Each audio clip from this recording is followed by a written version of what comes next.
ಇದು ಹಿಂದಿನ ವೀಡಿಯೋಗಳಲ್ಲಿ ಹೇಳಿದ್ದೀನೋ ಗೊತ್ತಿಲ್ಲ. ಆದರೆ ಪ್ರತಿ ಹುಡುಗರು, ಪುರುಷರು, ಹುಡುಗಿಯರು ಮತ್ತು ಮಹಿಳೆಯರು, ನೀವು ನಿಮ್ಮ ಬಗ್ಗೆ ಒಳ್ಳೆಯದು ಯೋಚನೆ ಮಾಡಬೇಕು. ನಿಮ್ಮ ಆರೋಗ್ಯದ ಕಡೆ ಗಮನ ಕೊಡಬೇಕು. ನಿಮ್ಮ ಮನಸ್ಸಿನ ಕಡೆ ಗಮನ ಕೊಡಬೇಕು. ಮನಸ್ಸು ಏನಂತೀರ, ತೀರಾ ಡಿಸ್ಟರ್ಬ್ ಆಗಿದ್ರೆ, ಸ್ಟ್ರೆಸ್ಸು, ಒತ್ತಡ ರೆಸ್ಟ್ ತೊಗೊಬೇಕು. ಏನು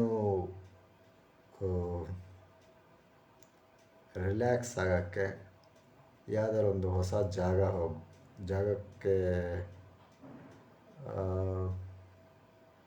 ಯಾವುದಾದ್ರು ಹೊಸ ಜಾಗ ವಿಸಿಟ್ ಮಾಡಿ. ಯಾವುದಾದ್ರು ಬುಕ್ಸ್ಗಳನ್ನೆಲ್ಲ ಓದೋದು ಅಭ್ಯಾಸ ಮಾಡ್ಕೊಳ್ಳಿ. ಮಧ್ಯದಲ್ಲಿ ರೀಲ್ಸು ನೋಡಲೇಬೇಡಿ ಅಂತ ಹೇಳೋಕ್ಕಾಗಲ್ಲ. ನನ್ನದೇ ಮಧ್ಯದಲ್ಲಿ ಒಂದೆರಡು ರೀಲ್ಸ್ ಬರುತ್ತೆ ಅಂತ ಇಟ್ಕೊಳ್ಳಿ. ನೀವು ರೀಲ್ಸೇ ನೋಡಬೇಡಿ ಅಂದರೆ ಆಮೇಲೆ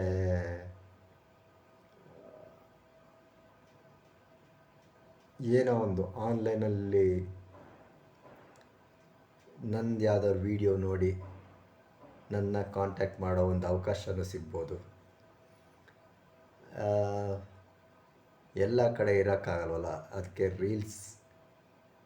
ರೀಲ್ಸಲ್ಲಿ ಇಲ್ಲ ಯೂಟ್ಯೂಬಲ್ಲಿ ಕಾಣಿಸ್ಕೊಳ್ತೀನಿ.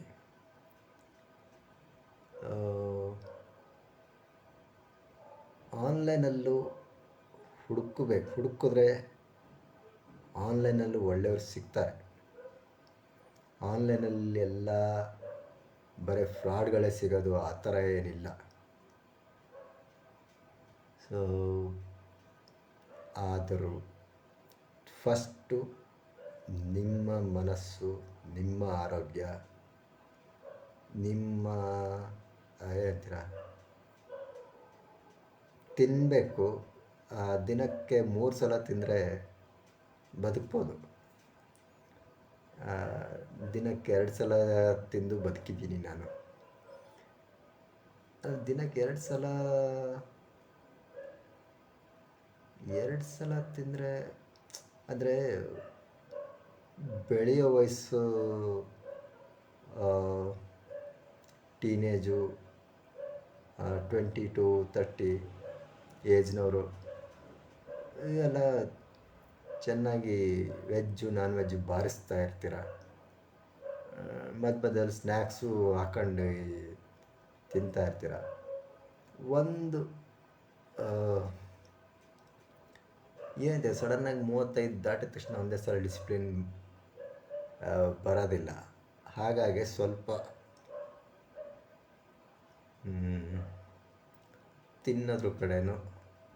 ತಿನ್ನೋದ್ರಲ್ಲೂ ಶಿಸ್ತು,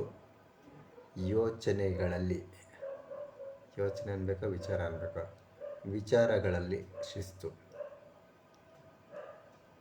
ನಿಮ್ಮ ಬಗ್ಗೆ ನೀವು ಒಳ್ಳೆಯದನ್ನೇ ಯೋಚನೆ ಮಾಡಿ.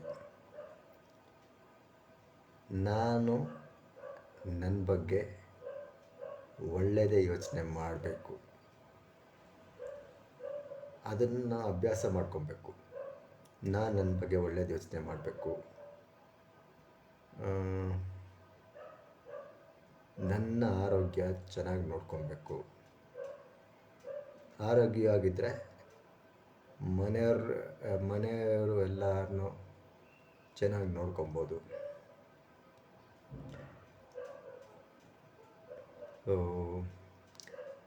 ಫಸ್ಟ್ ಪ್ರಯಾರಿಟಿ ನನಗೆ ಕೊಟ್ಕೊಂಡ್ರೆ ಅದೇನು ತಪ್ಪು ಅಲ್ಲ. ನನ್ನ ಇದರಲ್ಲಿ ನಾನೇ ಫಸ್ಟ್ ಪ್ರಯಾರಿಟಿ. ಮತ್ತು ನನ್ನ ಇದರಲ್ಲಿ ಬೇರೆ ಯಾರಿಗೋ ಫಸ್ಟ್ ಪ್ರಯಾರಿಟಿ ಅದೇನು ಕೊಡೋಕ್ಕಾಗತ್ತೆ. ಸೊ ನಮ್ಮ ಒಂದು ಇದರಲ್ಲಿ ಫಸ್ಟ್ ಪ್ರಯಾರಿಟಿ ನಾನು. ನಾನು ಅಂದರೆ ಅಹಂಕಾರ ಅಲ್ಲ, ಆರೋಗ್ಯಕರವಾದ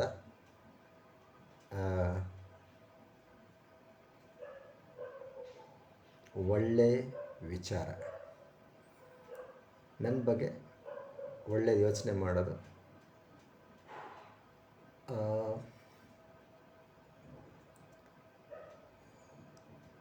ಕಡಿಮೆ ತಿನ್ನಬೇಕು ಯಾಕೆ ಹೇಳ್ತೀನಿ ಅಂದರೆ,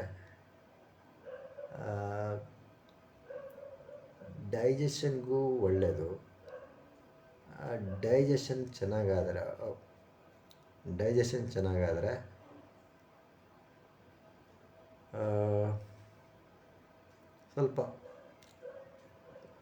ಸ್ವಲ್ಪ ಹೊಟ್ಟೆ ಖಾಲಿ ಇದ್ದಾಗ ಒಂದು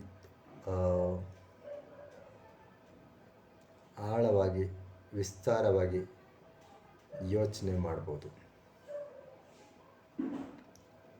ಸೊ ಬುದ್ಧಿವಂತರಾಗ್ಬೋದು. ಬುದ್ಧಿವಂತರೆಲ್ಲ ಏನಂತಾರೆ,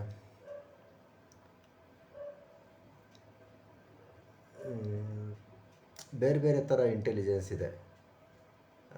ಸ್ಕೂಲಲ್ಲಿ ಓದಿ ಮಾರ್ಕ್ಸ್ ತೆಗಿತೀವಿ, ಅದೊಂದೇ ಬುದ್ಧಿವಂತಿಕೆ ಅಲ್ಲ, ಬೇರೆ ಥರದ ಬುದ್ಧಿವಂತಿಕೆಗಳು ಇದೆ.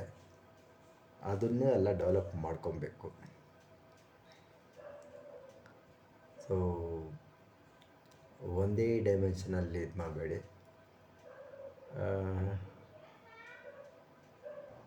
ಬುದ್ಧಿವಂತಿಕೆನ, ಆರೋಗ್ಯನ ಹೆಚ್ಚಿಸ್ಕೊಳ್ತಾ, ಅಂದರೆ ಜಾಸ್ತಿ ಬುದ್ಧಿವಂತರು ಆಗಕ್ಕೆ ಹೋಗಿ ಮೋಸ ಹೋಗಬಾರ್ದು. ಕೆಲವು ಟೈಮ್ ಜಾಸ್ತಿ ಬುದ್ಧಿವಂತರಾಗ್ತೀವಿ ಅಂಥೇಳಿ ಮೋಸ ಹೋಗೋ ಚಾನ್ಸ್ಗಳು ಇದೆ. ಅದಕ್ಕೆ ಗಮನ ಕೊಡಬೇಕು. ಯಾರನ್ನ ಎಷ್ಟು ನಂಬಬೇಕೋ ಅಷ್ಟೇ ನಂಬಬೇಕು. ಅದರಲ್ಲಿ ಫಸ್ಟು ಲಿಸ್ಟಲ್ಲಿ ಯಾವಾಗಲೂ ನಾನಿರಬೇಕು. ಲಿಸ್ಟಲ್ಲಿ ಯಾವಾಗಲೂ ಫಸ್ಟು ನಾನು.